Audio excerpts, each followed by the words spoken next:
Ito ang aking pangako,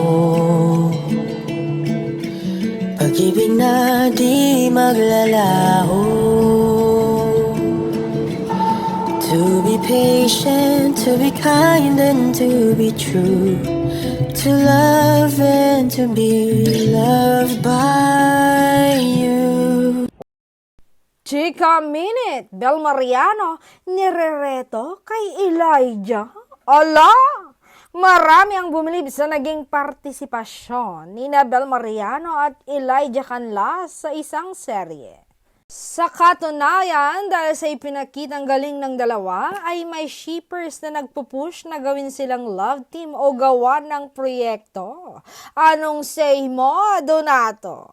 Hirit pa ng ilang Quebecers, may tulog daw si Donnie Pangilinan kay Elijah Canlas na bukod sa award-winning, ay hindi na matatawaran ang versatility pagdating sa pag-arte. Ito ang ilan sa komento ng Quebecers na nakapanood sa pagganap ng dalawa sa nabanggit na TV series. Elijah, so versatile talaga. Ganoon din si Bel, ang galing nilang dalawa. Saludo ako sa versatility ni Elijah. Kahit saan mo siya ilagay, kaya niya. Actually, bagay sila. I'm rooting for them instead of Don Bell. Papakainin ni Elijah si Donnie ng alikabok and the acting department. Mismo, siya itong tipong effortless na mananapaw kahit di intensyong manapaw. True, may tulog si Donato kay Elijah. Magaling talaga siyang umarte at hindi yung tipong pa-cute lang.